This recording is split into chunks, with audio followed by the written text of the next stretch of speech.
Hello, welcome to focus.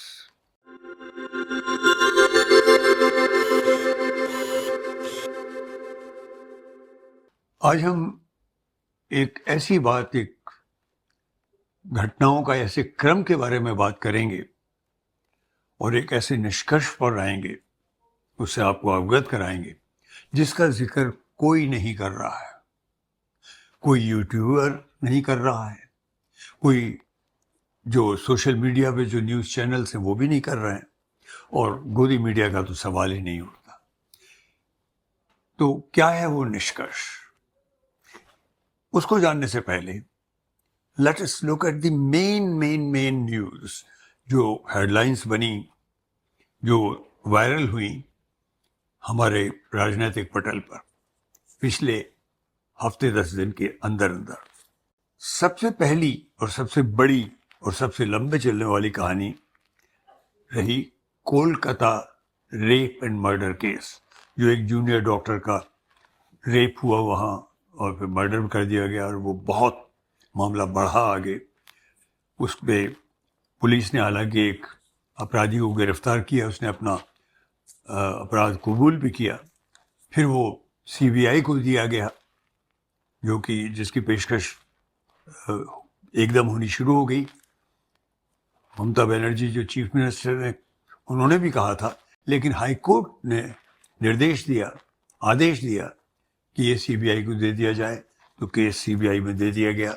महीने से थोड़ा ऊपर हो गया है, उसका कोई रिजल्ट नहीं निकला है, पर वो सबसे गर्म खबर अभी भी रही।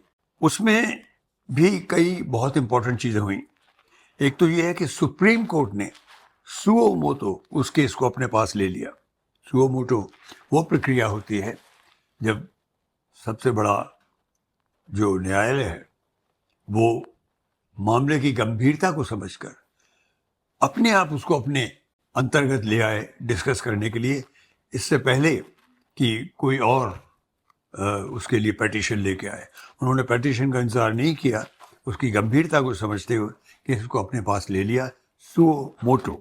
उसमें एक और जो चीज़ हुई वो थी, जो गवर्नर है वहाँ के आनंद बोस, वो बहुत अपनी तरह तरह की बातें कहने लगे। उन्होंने एक टेलीविज़न पर एक बहुत बड़ा एक रिकॉर्डिंग की, एक अपनी तरफ से उन्होंने अपनी अंदर से नाराज़गी, अपनी जिसे कहते हैं एंग्स जाहिर की, पर वो बिल्कुल एक तरह से पॉलिटिकल थी।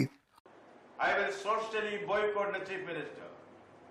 Socially boycott means I will not be sharing any public platform with the chief minister. वो सुनियोजित तरीके से, प्लान तरीके से की गई थी। वो मैं इसलिए कह रहा हूँ कि उन्होंने उसको जब रिकॉर्ड किया तो उनके चश्मे में जो वो पहने हुए थे उसमें दो चीज़ें रिफ्लेक्ट होकर साफ दिख रही थी। वो थी टेलीप्रॉम्प्टर, मतलब पढ़ पढ़ के स्क्रिप्टेड जो उनका स्टेटमेंट था वो उन्होंने डाला, और बहुत कुछ कह दिया ममता बनर्जी को कि मैं अब इनको बिल्कुल माफ़ नहीं करूँगा, और मैं इनका सोशल बॉयकॉट करता हूँ खुल के, और इनको, और मुझे अगर एक ही स्टेज पर कभी बुलाया गया तो उस पर आऊँगा भी नहीं। सबको ये लग रहा था कि किसी भी क्षण पूरी तैयारी ये है कि सेंट्रल गवर्नमेंट ममता बनर्जी की सरकार को बर्खास्त कर दे और वहाँ पर प्रेसिडेंट का रूल जारी कर दे, एक तरह से सत्ता अपने हाथ में ले ले। पर ऐसा नहीं हुआ। आनंद बोस साहब ने भी ये कहा, उससे पहले president of India Droupadi Murmu ji ने भी अचानक, जिस पर हमने एक वीडियो भी किया, इनफ इज इनफ, बहुत हो गया करके एक वीडियो शाया किया, जिसमें कलकत्ता के रेप के बारे में जाने क्या क्या कहा, जबकि दूसरे जो बड़ी बड़ी घटनाएं हुई देश भर में उनका कोई जिक्र नहीं। एक और जो उसी का डेवलपमेंट था, बड़ा इंटरेस्टिंग था, वो था कि डॉक्टर्स ने भी प्रेसिडेंट साहब को भी लिखा और प्राइम मिनिस्टर को भी लिखा कि इस केस में आप दखल दें, सीधे सीधे दखल करें, इसमें इंटरफेयर करें। वो भी बड़ा पॉलिटिकल सी चीज़ थी। फिर एक अजीब डेवलपमेंट हुआ कि ममता बनर्जी ने, जो चीफ मिनिस्टर ने, अचानक कहा कि मैं बहुत दुखी हूँ और अगर सब चाहते हैं तो मैं अपना रेजिग्नेशन देने को तैयार हूँ। वो मामला कुछ ऐसा पड़ा है, वो गोटी, कि सब एकदम बहुत से तब्दीलियाँ हुई। सबसे बड़ी तब्दीली ये हुई कि जो डॉक्टर्स थे, जो बिल्कुल एडिक्ट थे, जो हिल नहीं रहे थे, वो एक मीटिंग के लिए फिर तैयार हो गए। जबकि उससे पहले एक दिन ममता बनर्जी एक मीटिंग के लिए 2 घंटे इंतजार करती रही थी, वो नहीं आए थे।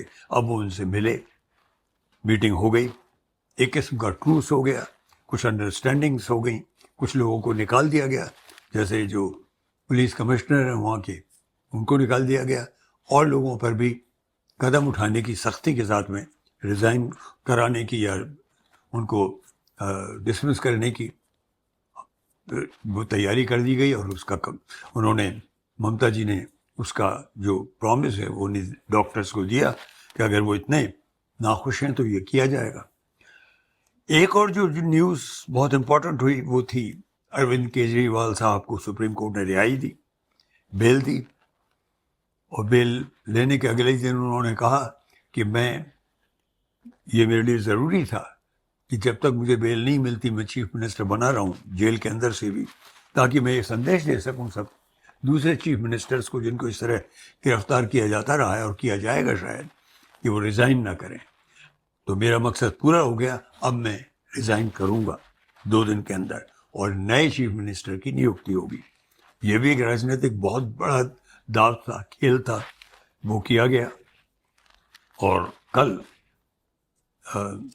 अरविंद केजरीवाल साहब ने, जो लेफ्टिनेंट गवर्नर हैं, उनको जाकर अपना रेजिग्नेशन दे दिया, और आतिशी मरैना जो कि एक मंत्री थी, उनको उनका नाम पेश कर दिया गया। उनकी जो कैबिनेट थी दिल्ली गवर्नमेंट की, उसने तय किया था कि आतिशी का नाम as a new proposition for the chief ministership of Delhi दिया जाएगा, और उन्होंने अपना नाम दे दिया सामने। अब वो अपना जो बहुमत है वो प्रूव करेंगी, वो नई चीफ मिनिस्टर होंगी। It's a very clever political move. एक जो और बहुत ही इंपॉर्टेंट चीज़ बार बार होती रही वो थी accusations campaign on Rahul Gandhi, बिल्कुल फॉल्स बातों पे कि इन्होंने विदेश में जाके ये कहा, वो कहा, ये कहा, कोई भी चीज़ सत्य नहीं थी, और तरह तरह के चार्जेस लगाए, उन्हें मारने की धमकियां दी गई 3-4 सोर्सेस से। एक साहब ने तो, जो एमएलए है, उन्होंने कहा कि जो कोई इनकी ज़बान काट के लाएगा उसको मैं इतने लाख रुपए दे दूंगा, वगैरह वगैरह।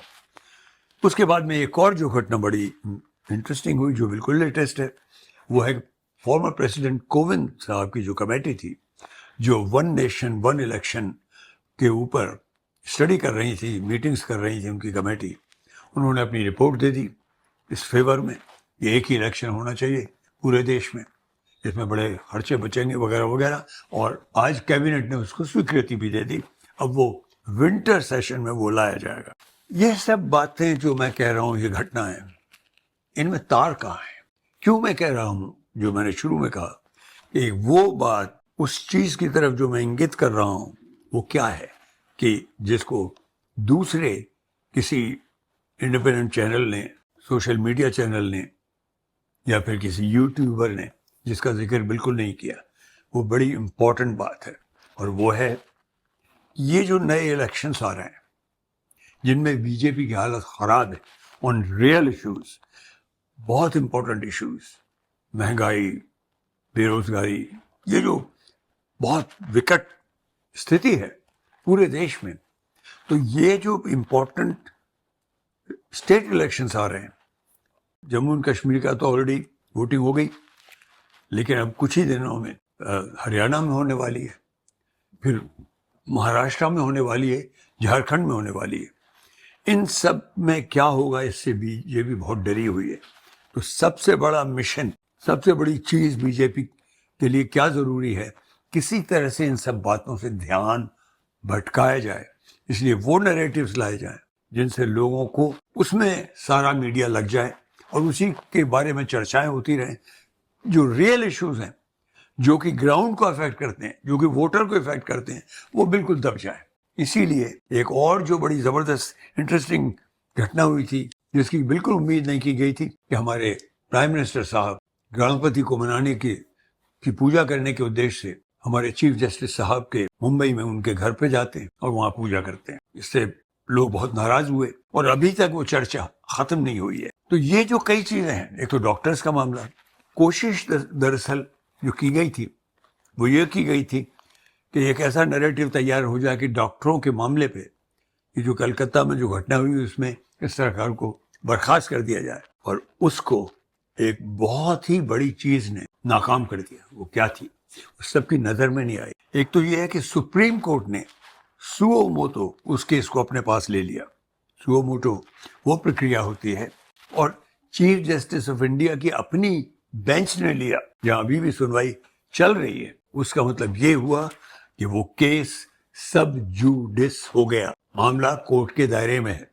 तो अगर कोई भी ऐसी चीज की जाती कि सरकार को गिराओ, ये करो, वो करो, तो कोई भी कोर्ट में जा सकता था कि मामला सब जुडिस है, how can they do it. ये बहुत बड़ी चीज की सुप्रीम कोर्ट ने, जान के की, किसी ने सुझाई, या वो जो इरादे थे, जो ऐसी शक्ति थी जो सत्ता को हड़प लेना चाहती थी और फिर से सब इलेक्शंस में जीत जाना चाहती थी, उसके इरादे वो भांप गए और उन्होंने सब जुडिस कर दिया इस केस को by taking the cognizance of this case suo motu.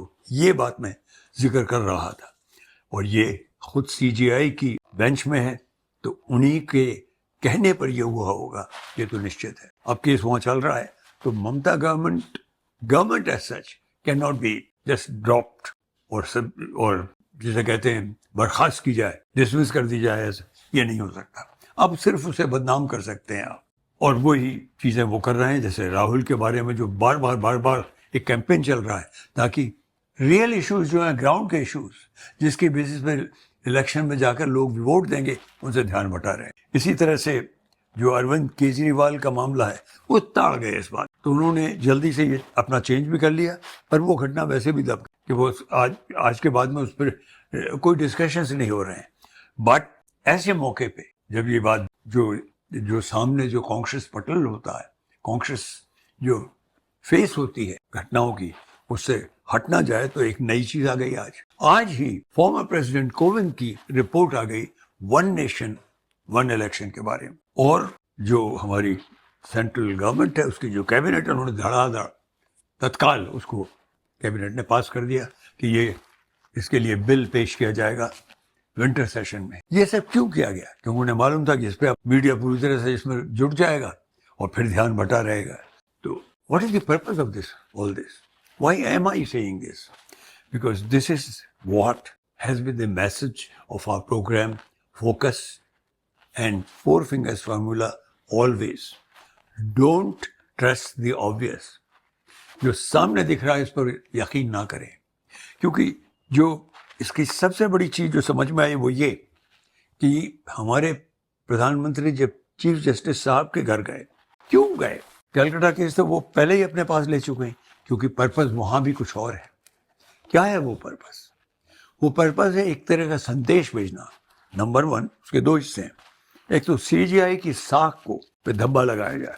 उन्हें अच्छी तरह से मालूम था कि वो अगर वहां जाएंगे और फोटोज लिए जाएंगे, जिसके साथ वो हमेशा जाते हैं, कैमरों की पूरी टीम होती है, और वो हुआ और उसको वायरल किया गया। प्राइम वो डेफिनेटली चीफ जस्टिस साहब तो नहीं करेंगे, वो शरारत थी, कहीं ना कहीं पीएमओ से हुई है, ताकि सबका ध्यान उस पर अटैक करते रहे और चीफ जस्टिस बदनाम होते रहे। ये नैरेटिव क्यों जरूरी है?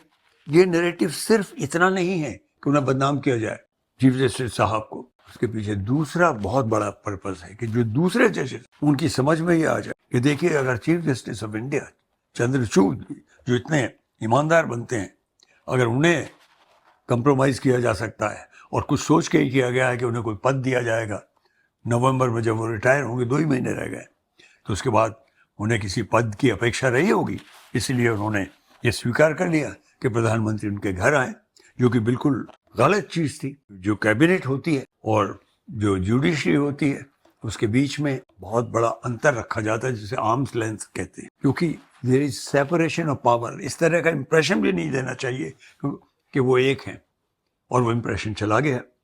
क्या वो चीफ जस्टिस साहब के, चंद्रचूड़ साहब के कहने से हुआ, उनकी मर्जी से हुआ, या उनके ऊपर लाद दिया गया? ये तो वक्त बताएगा। लेकिन प्रधानमंत्री प्रेजेंटली फॉर कुछ days, for some days successful हो गए वो धब्बा सा उनके ऊपर डालने के लिए। और जो दूसरे जजेस हैं लोअर जुडिशरी के भी, उन सबको एक तरह का एहसास दिलाया गया कि भैया, अगर तुम कंप्रोमाइज कर लोगे तो कुछ ना कुछ मिलेगा, क्योंकि चीफ जस्टिस साहब ने भी कुछ सोच के किया होगा। बहुत बड़ी चाल, गंदी चाल खेली गई है। मैं इसकी भर्त्सना करता हूँ और यही उद्देश्य फोकस का है कि जो गहराई है, जो धुआं है, उसको बेध करके देखिए। Don't trust the obvious. जो दिखाई देता है वो ज़रूरी नहीं है सच, उसके पीछे बहुत बड़े कड़वे, टेढ़े, गंदे खेल हो सकते हैं। आपका, हमारा सबका ध्यान भटकाने की जो कोशिश है, हम उसको ही डिस्पेल कर रहे हैं। That's our purpose. Thank you so much.